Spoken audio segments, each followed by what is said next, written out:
So last week on Wednesday, we heard a very troubling story. And it wasn't just a story, but it's the reality of a family today. And it is the reality of then very many people in the country under a burdened healthcare system. And we're telling the story today, and we are with two gentlemen in the studio today, and they're going to talk to us in a little bit. Benard Atsenga Babu is the father of Faith Binzali, and Benard is here with us in the studio. Benard, good morning. Good morning to you. How are you doing? Quite fine. Yeah. At the moment, trying to keep up. Yeah. Yes. All right. We're going to get into it just a little bit. Alex Ndongomaina is sadly the husband to Faith Binzali. Not sadly, but that after the fact that Faith is no longer with us, but you are Faith's husband. Yeah, for sure. Good morning. Morning to you too. Karibu sana. Thank you for taking the strength to be here, both of you this morning. It's not easy to discuss something like this at any time. And it's not easy to do so soon after the fact. Yes. But we're going to talk about this because it's necessary for us to do so, especially in light of what we're facing. We read the story in the papers. Dennis had the story on his bulletin on Wednesday. And Thursday morning, he came to the studio a troubled man. Even after we had all seen the story, but he opened it up in a way and we said, absolutely not. Not like this. Yes. So we want to hear from you, Dad, just a little bit. Tell us a little bit about what happened with Faith before we come to you, Alex. Well, it's a disturbing story because my daughter has been very, very healthy, and she has never had any lifestyle disease of any kind. In fact, she's one of one of my children who I would actually say that she has never had any problem whatsoever. So she trusted God to get a baby, and her desire was that she can be able to bring up her child in an environment that is very good. But unfortunately, what happened actually threw us off balance. We were like a drama because the situation was very disturbing. Since she was about 6 months pregnant, she would actually come to our house on a daily basis because she decided that together with her husband, they would not stay far from us because of the connection we had. She had a very positive connection with us as a family. And she would actually, because we stay on a 4th floor where I stay, and she thought that the best place where she could do exercise is climbing the stairs, and then going down. So she would do that on a daily basis until the time when she was ready for receiving her baby. So on Monday, the 1st, we spent the entire day together in my house, together. And we even shared lunch together. And we all even prayed together. She was in her spirit, very healthy and strong, and without any problem whatsoever.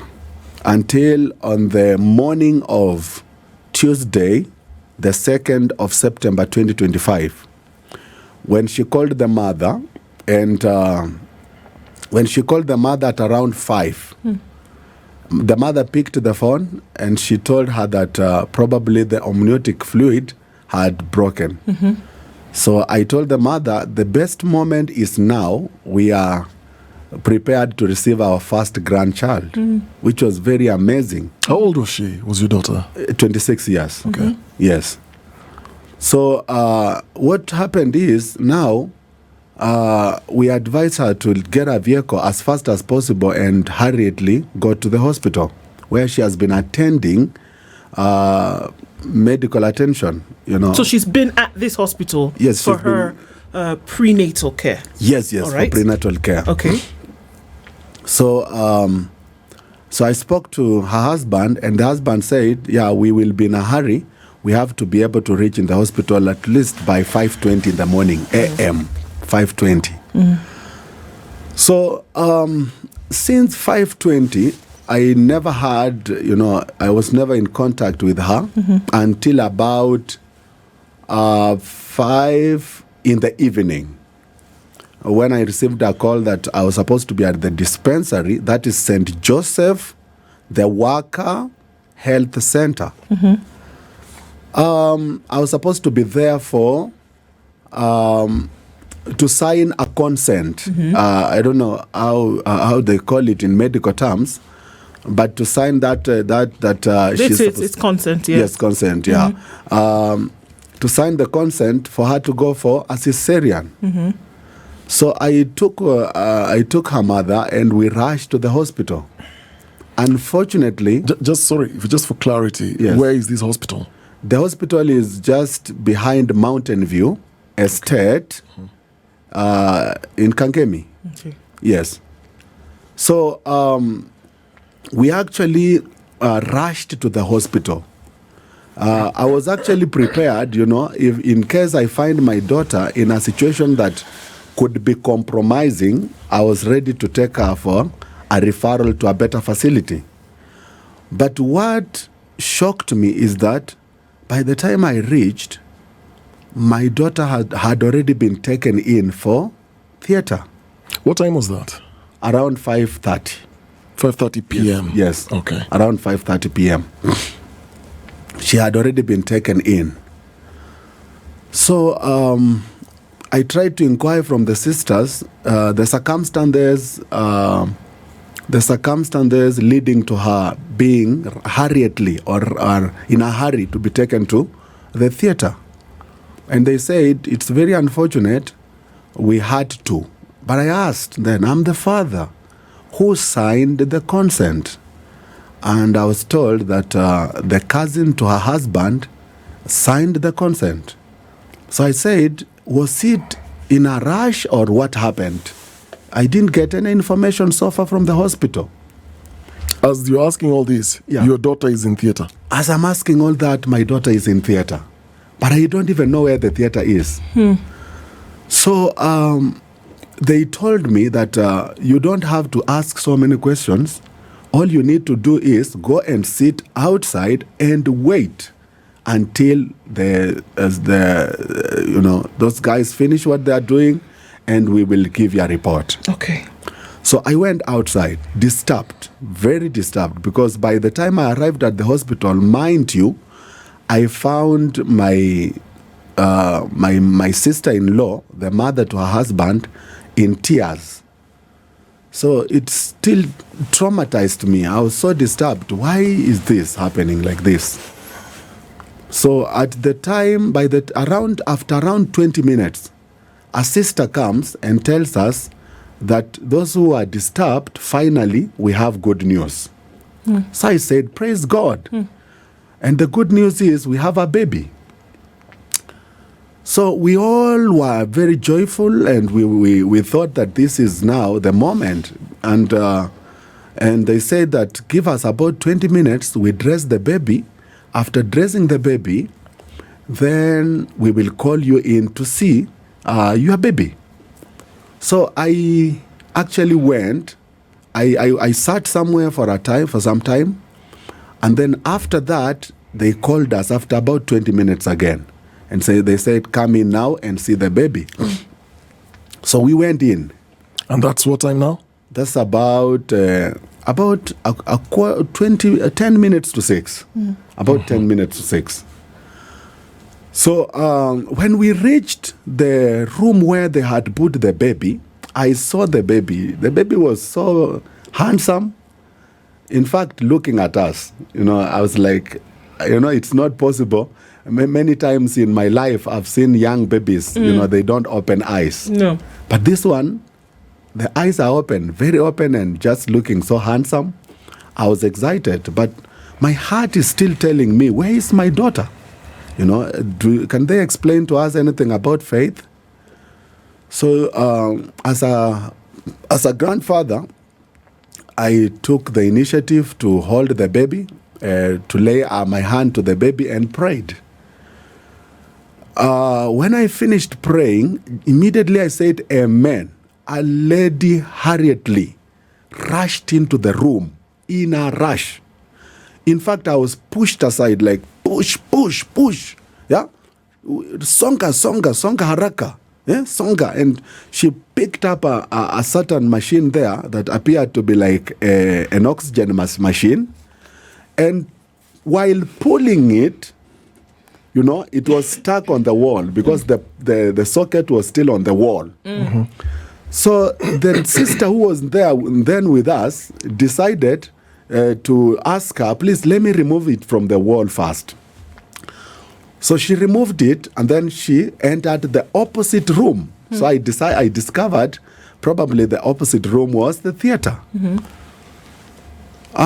I was able to look inside because in the gap there is some space. You can be able to see someone lying on the bed. Mm-hmm. So I was wondering, what kind of a surgery, a theater is this? You can see inside from outside. I asked them, this rush could be as a result of something. Is there something wrong happening? And they told me, go outside and relax there. We will call you. So I left. When you're asking all these questions and you're seeing this gap and you can see inside the theater, yes. Did you know that your daughter was in there? I didn't know. At this point, you don't even know. Yeah, I didn't know. I didn't know because that's a hospital, so you don't know exactly what is happening and even where the theater is, because I was not there at the time she entered. So I went out and then I was so disturbed. I went and sat in the car. I didn't want to hear anything from anyone. I stayed there for almost an hour. Now, after about an hour and maybe a few minutes, I called my son and mama, and I told them, please excuse me, I have to go where? Home, so that I can go look after the young girl who is back home. Mm-hmm. I can also prepare some dinner, so you guys, when you come, you will find dinner ready. Mm-hmm.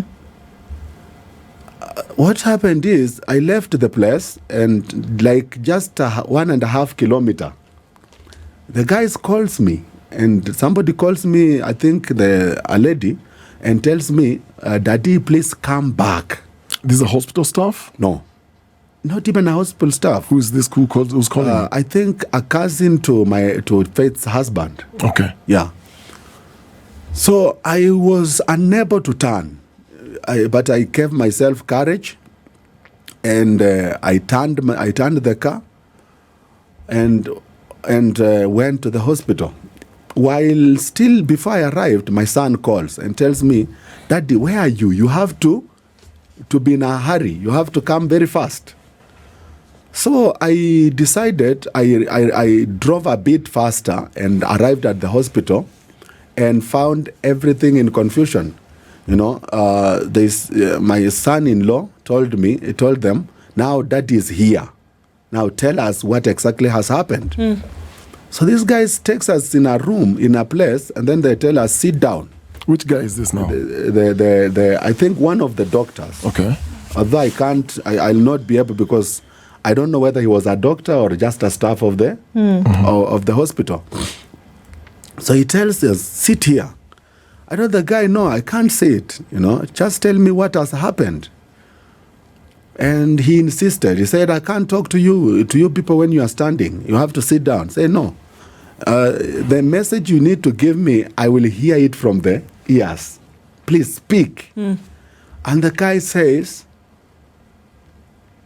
we tried our best, but we did not make it. What? Tried our best. I broke down and hurriedly rushed into that room which I had left. Did you know what he was talking about? I didn't know. Because, it was like a shock, we did not make it. What do you mean? Because everyone is crying. So I said, no, let me just go and confirm for myself. I rushed in, went to that room. It was just, they had just returned the door, but they had not locked. I jumped in. What I saw was devastating. Devastating. My daughter was actually naked. The place where they were stitching, a quarter way done. A quarter way done. So it's just open, wide. And to make the matters worse, blood was soaked in the place where she's sleeping, she's lying. Blood is soaked everywhere, soaked. She's soaked in blood, and the blood itself is trickling to the floor. From the side where the legs are to the other side where I'm standing, blood. At this particular point, I'm seeing blood too, even from the mouth here. And right on the left side of the wall, there are spots of blood, like somebody coughed, like a struggle on the wall. It was devastating. I couldn't stand that, I couldn't stand that. I was like, if there is a time I have prayed like Jesus, Jesus, please come. I was seeing like I'm Jesus and Faith is Lazarus. If I can speak to her to wake up. I did that for almost 40 minutes to 1 hour, Faith, please wake up. If you can do it, please wake up. What happened? Nobody was there. In fact, every nurse and doctors were nowhere absolutely even to be seen. Nowhere. So the best thing I did is, because I know that this was a matter that required the media, I took my phone and called Nation Media. KTN. I called Standard Media. And thank God that they responded on time and came and saw what we had seen. And from that time, we started now organizing and arranging on how we can be able to. I reported actually the matter to the OCS in Kabete, who escalated the matter to the area because that area falls under Kangemi Police Station, and the police came in. You can imagine, while the crowds were coming in, I informed my family and where I stay, and everyone came running because you know what?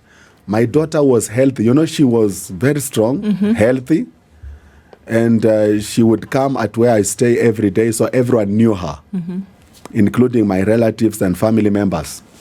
So that place was packed in a few minutes. Just within a short time, it was packed.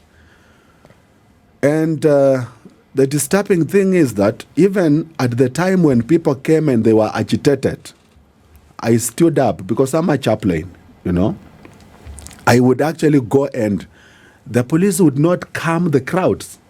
They would actually come back to me and tell me, Babu, you are the only person who can calm these people down, because they wanted to cause a lot of trouble to that facility. But I would actually stand there and tell them that we have a country that has the rule of law. And if this matter has happened or has taken place, it requires investigations. And investigations cannot be done if your people decide to destroy this facility. Okay. Yes. We're going to come back just in a little bit to then what happened with the police and all of this, because I mean, clearly it was horrific. Thank you. Alex, obviously a very, very difficult experience. Where were you this whole time from morning until, because from what Dad says, from 5 a.m. when she went into labor until 5:30 in the evening when she went into the 5 o'clock in the evening when she went into the ward for surgery? Where were you and what was happening with you at that time? So first of all, before I answer that question, I want that hospital to know what they took from me. They took my strength, my best friend, the love of my life. Because if you knew from where we came from, it's so fucking fucked up. So as from that day, Tuesday, 5 a.m. in the morning, we reached around there 5:15, 5:20 at the hospital. In the morning? In the morning.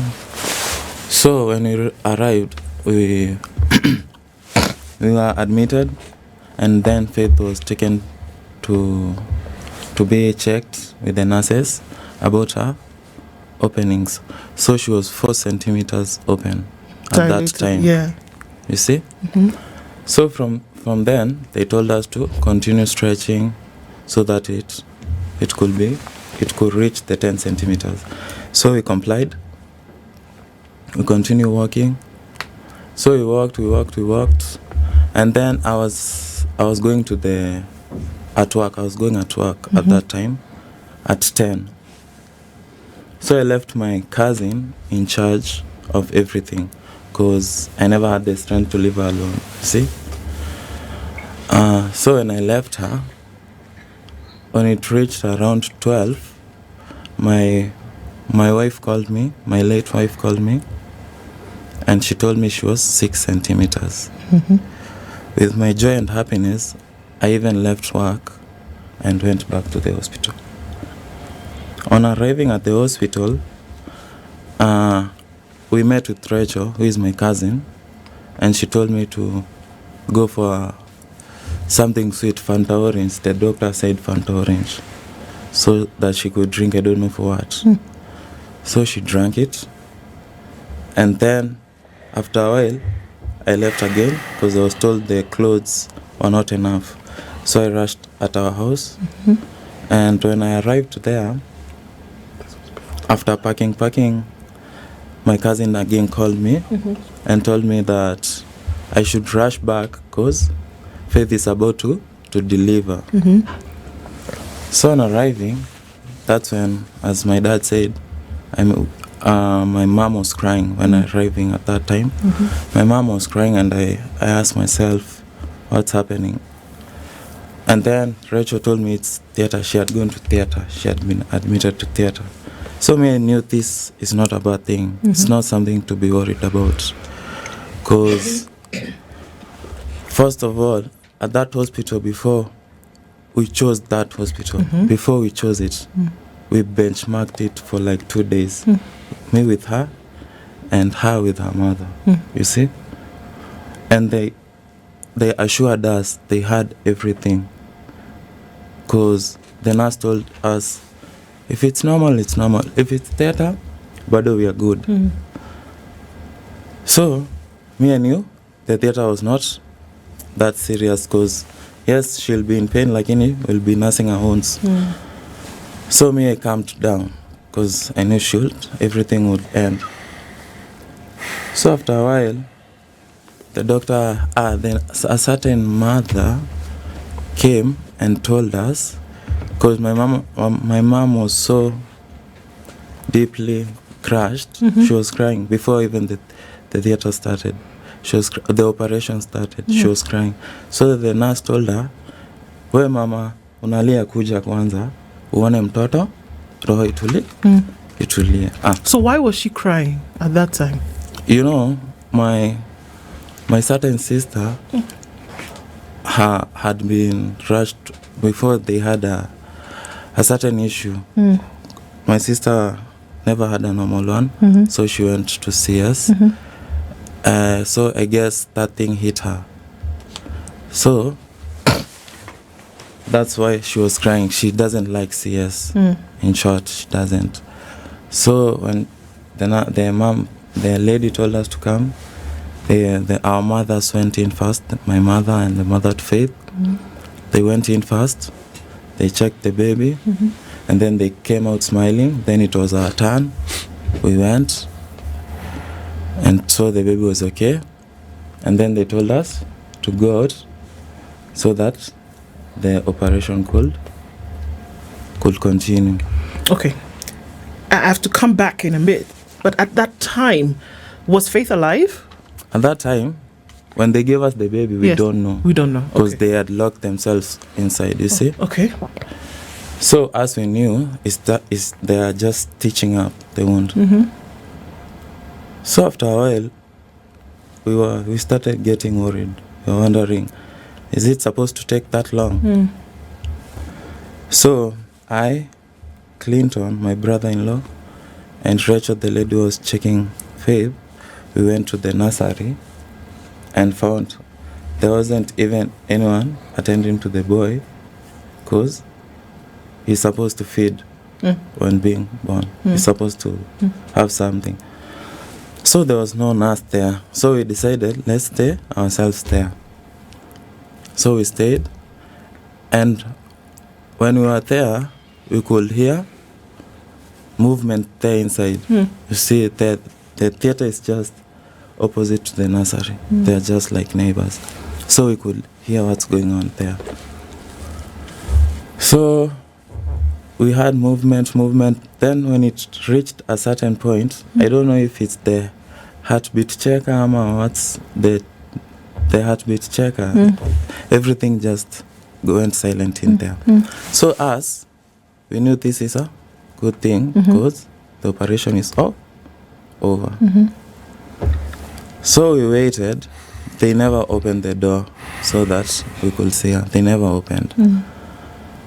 After a while, Rachel went outside for a kikoi because it was cold. Yeah.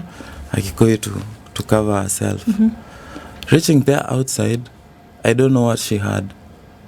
Then she came to Clinton, the brother-in-law to Faith. I heard her saying, Kuja. Clinton is now Faith's brother. Yeah. Okay. She called him Kuja. I was left there with the baby. So after like even seconds, I started hearing screams outside of crying screams. Ama sijui nitasemaje. So I rushed outside because I was concerned what's going on. I rushed outside, and that's when I met my two mothers down. They never had even the strength to stand. They were crying, deeply crying. Then I wondered what they had been told.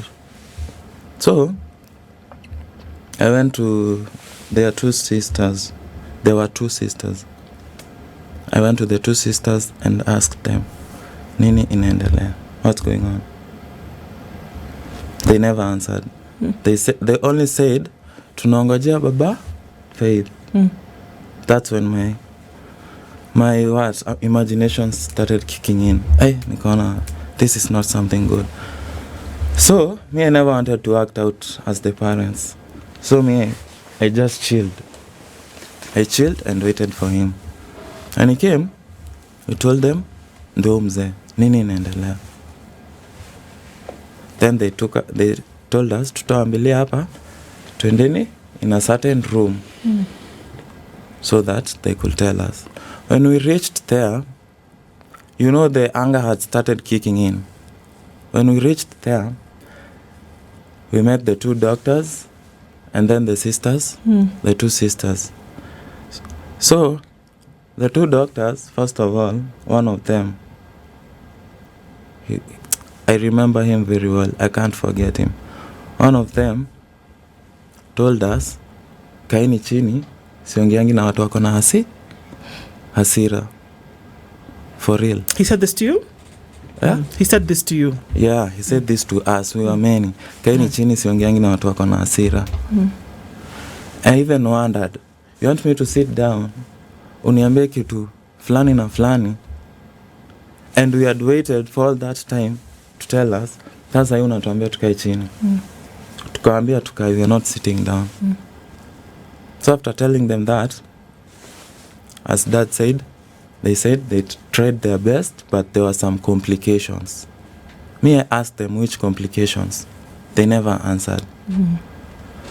So after that, I ran to the theater, and that's when I found my wife there. Not even, you you should give respect, but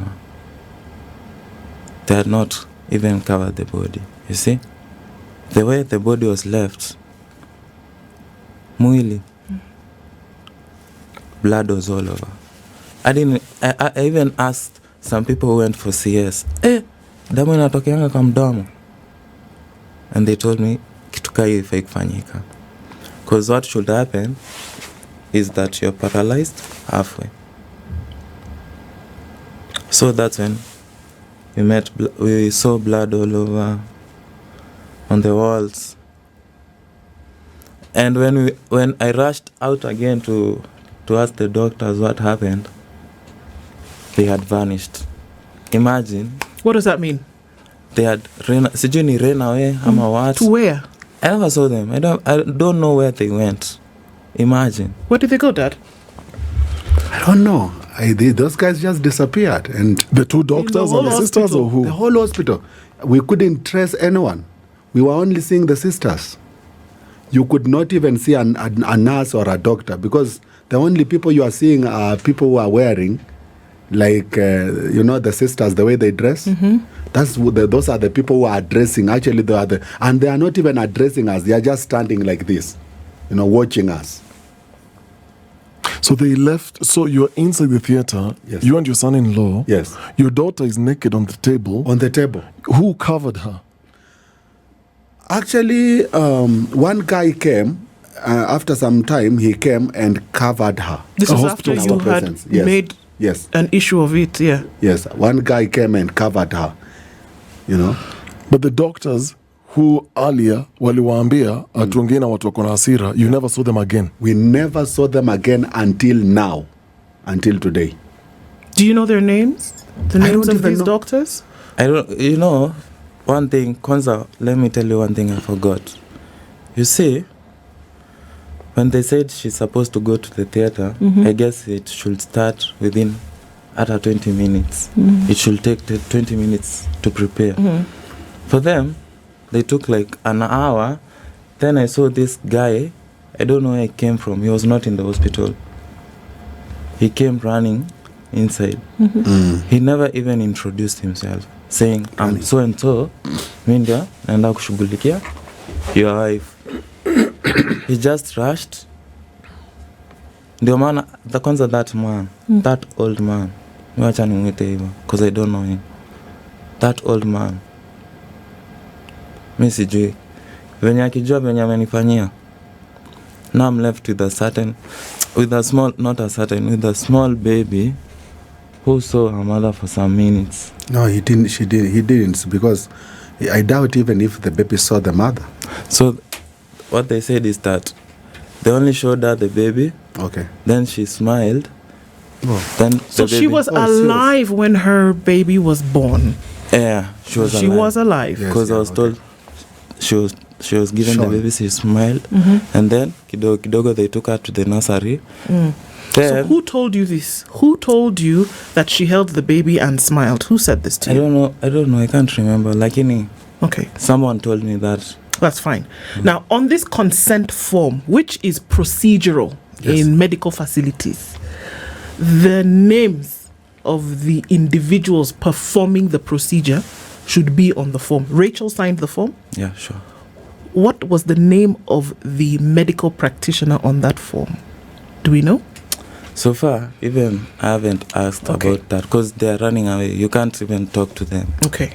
Yeah. So, sorry, it's important, that information to have, and they should have given you a copy of this form, did they? Do you have a copy of the form? No. That's another problem. Yes. Okay. They didn't so we give have us. a couple of problems here. Yes. That this form is in triplicate. I know because I've done it before. Okay. This form is in triplicate. One form is yours. Yes. Another form is if there is insurance. That form belongs to them. Yes. And the other form remains with the hospital. The hospital. Okay? Yeah. So you should have been given a form. Whether it was Rachel who signed that form or not, she should have received that form. Yes. And the As name, as a copy, the name of the person doing the procedure Yes. is supposed to be there. Yes. And then you sign for the patient or as the patient. Okay? So that is one thing you must know. If they didn't give you a form, we have a problem. All right? Yeah. Now, after this happened, because it's a horrific thing, and I can't imagine what the two mothers are here, fathers, husband, sisters, and it seems like you were all very close-knit family. Yeah. What did the police then say they were going to do after that? Because you did call them. The police said that they are going to, first of all, we have to do a postmortem. Because when we left the place, we were given a letter. And then because it's a matter that was under investigation, the police asked us to take the body to city mortuary. But we opted not because of the love we had for this girl. And we said that the best place we could actually decide to take her is Chiromo. So we took her to Chiromo mortuary. And at that point, it was after midnight. So, it was after midnight, around 1 a.m. Because this whole matter took from between that time 6:37 to almost 1 a.m. in the night. Still, next morning, actually. Yes, still at the hospital. So by the time we are leaving the hospital, we went and took the body to Chiromo. And they told us that the postmortem will be done on Thursday. So on Thursday, the police were there, the doctor, the pathologist, the representative of the hospital, and us as the family. And after the postmortem report, the doctor said that, told us that it is very unfortunate our daughter died of lack of oxygen to the brain. So that connected why they were all rushing hurriedly to Look get for this machine. Yeah, so she died of lack of oxygen to the brain. And number two, they also figured out an issue to do with anesthesia. Anesthesia, something to do with anesthesia. I don't know whether there was a problem. And in fact, he insisted, he said, the whole entire problem is not to do with the surgeon, probably to do with the anesthesia.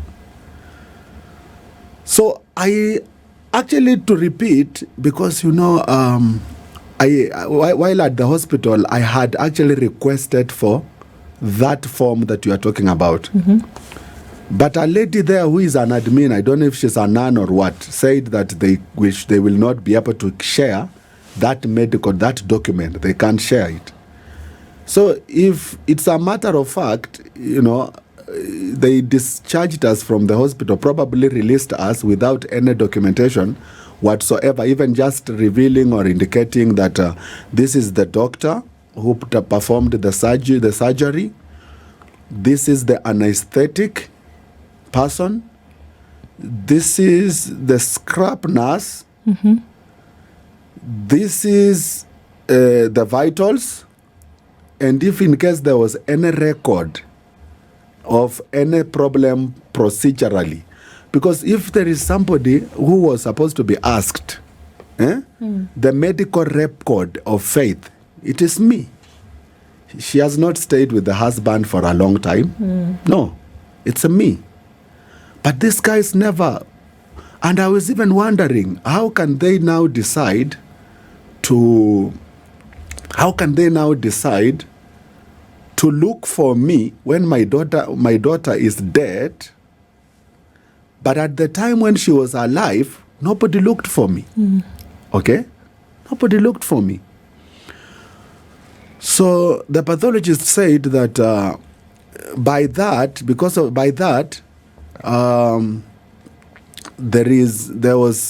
of lack of oxygen, there was accumulation of water in the lungs.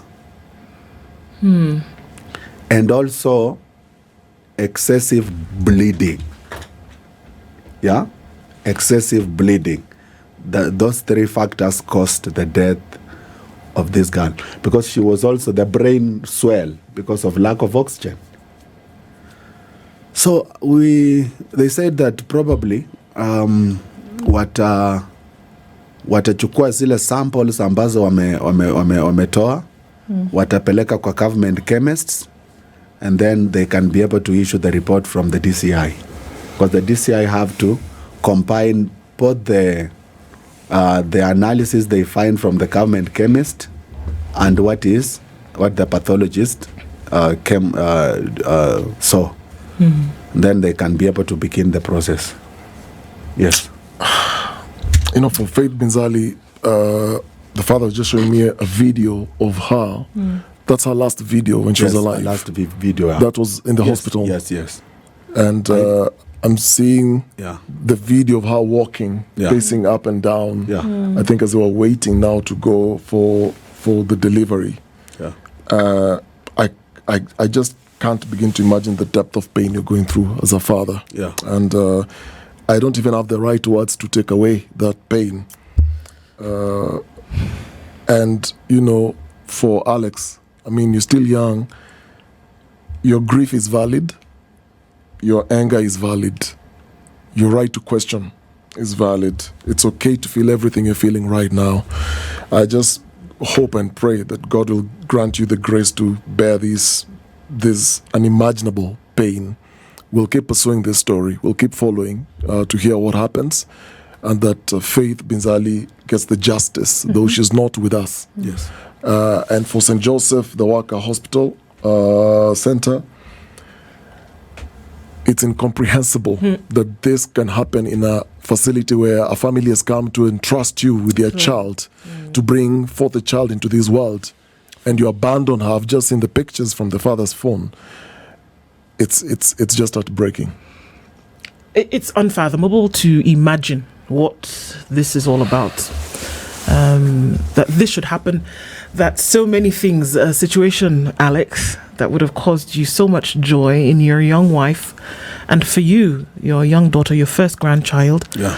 But then having to look at the glaring incompetencies that we've had to deal with because of this, and that people ran away means that they know they've done something wrong. Yes.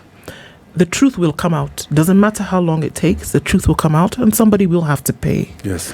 And like we said, we'll keep following this story. It is not just a story, it's an experience and it's a reality. We'll keep following it. We wish you the grace and the comfort that you need, not just in this time, but for all times.